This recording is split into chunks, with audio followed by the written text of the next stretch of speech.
Good morning, Ambassador MORIKAWA. Good morning. You have been the Executive Director of ASEF, the Asia Europe Foundation, since August 2020, and you will be finishing your term later this year.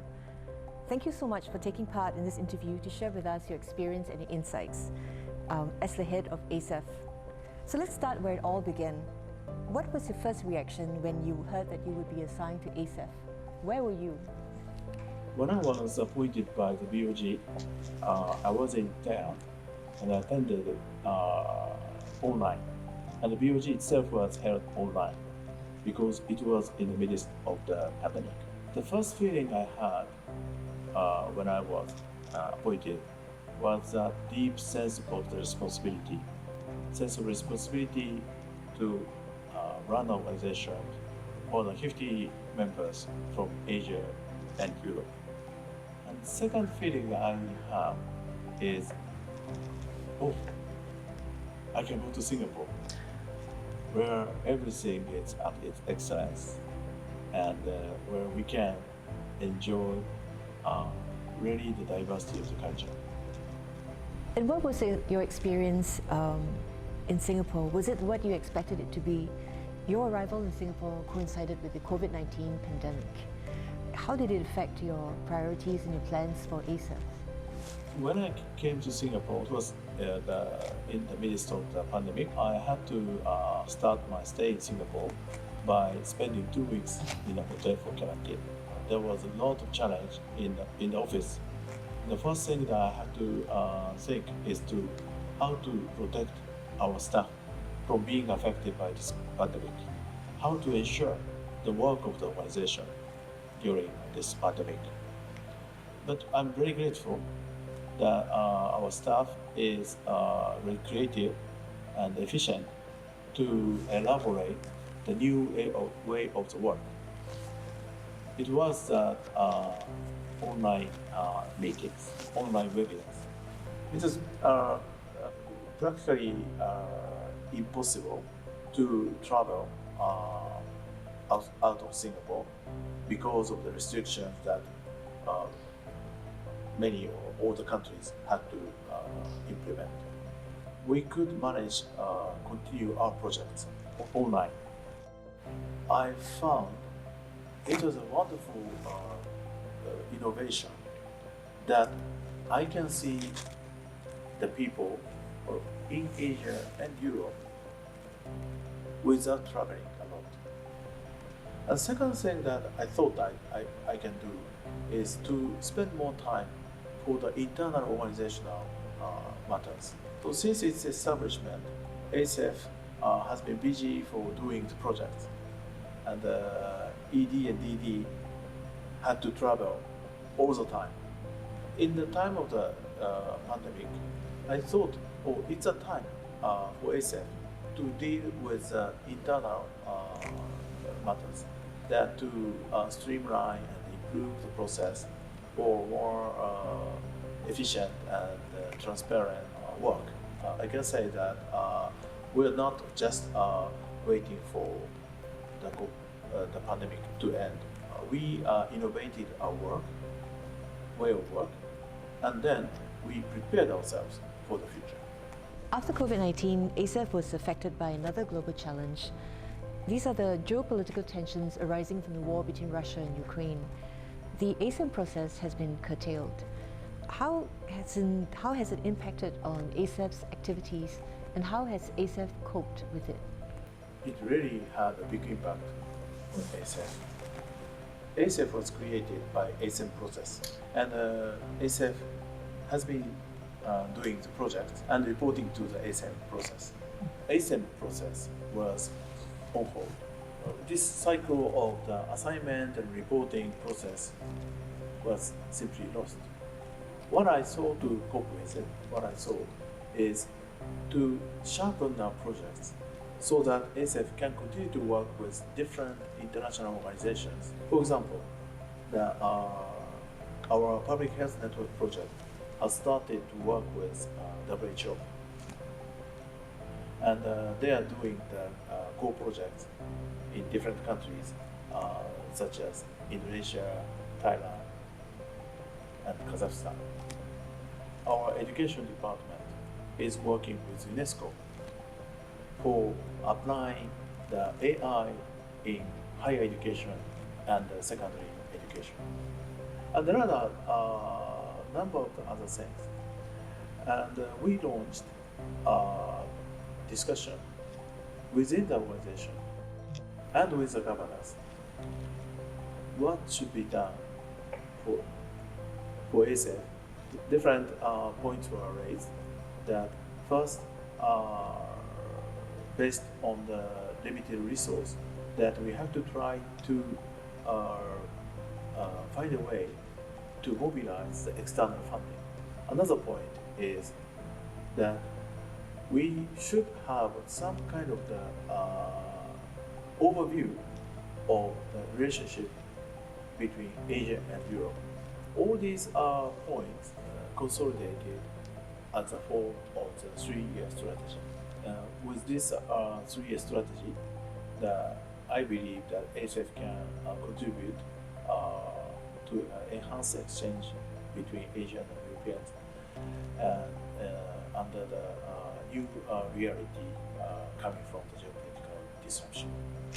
Midway through your term in 2022, ASEF marked its 25th anniversary. What in your view actually is ASEF's most important achievement? Thank you very much. It's a very important question. 25 years ago, when ASEF was established, that was probably for the first time that Asian members and the European members found each other as a partner. After a quarter century or almost 3 decades, this partnership is evolving. I'm calling it as a peer-to-peer partnership between Asians and Europeans. The Asians and Europeans are facing the big challenge such as COVID, and working together through such a partnership.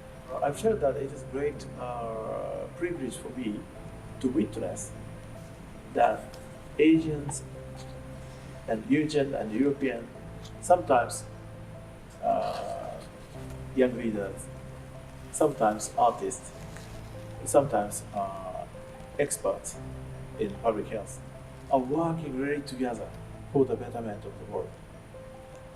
And ASEF has been contributing to preparing the platform for these people to meet and connect each other and work together.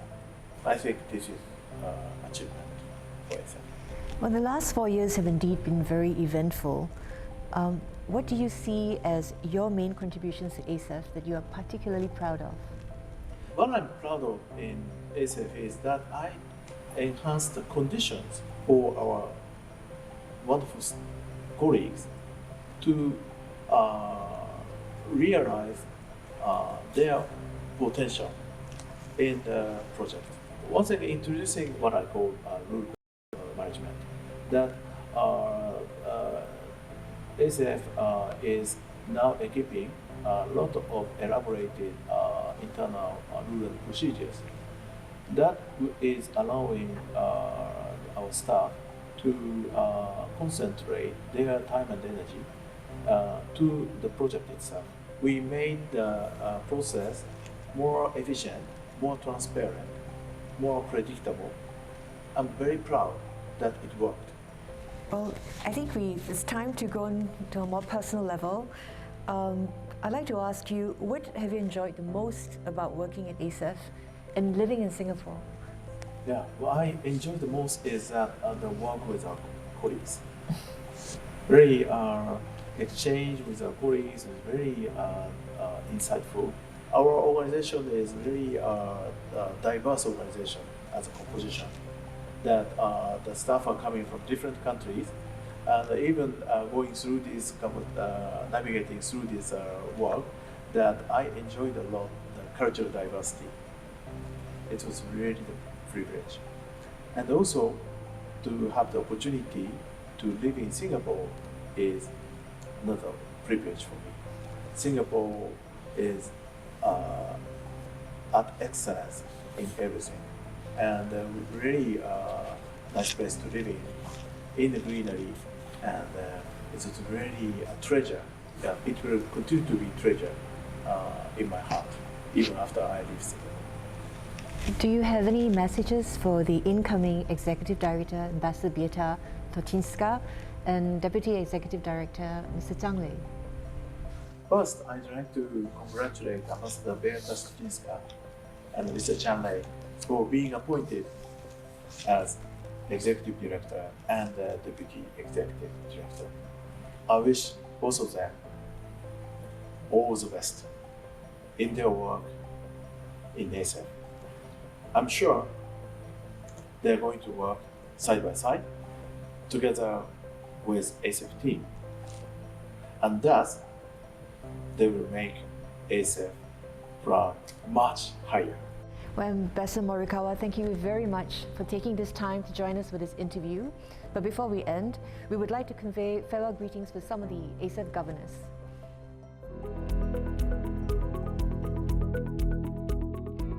Dear Toru, I wish you much success in your future work, well-being and happiness in your personal life, and I am already looking forward to seeing you next time in some other country on some other posting, because in our diplomatic life we never know. My warmest regards. I am very happy that in the past 4 years that we cooperated, we have cooperated very well, and as the channel we have seen, I feel very lucky to be cooperating with you, because the way we deal together, any problem that arises, that can listen is made easier with the way we work together. Now you will be leaving us, but us as diplomats, we know the advantage of being diplomat is that we used to be a counterpart in working, but now with your leaving us, we will continue our relationship as two friends. Thank you so much, Ambassador Toru. I really enjoyed working together with you. I know there have been challenges you have to deal with, but I know also that you have managed that in a very good way. So I would say, well done. I wish you all the best now going back to Tokyo, and I hope we can stay in touch. And also, ASEF is very important, and I'm glad and appreciate your contributions to force organization.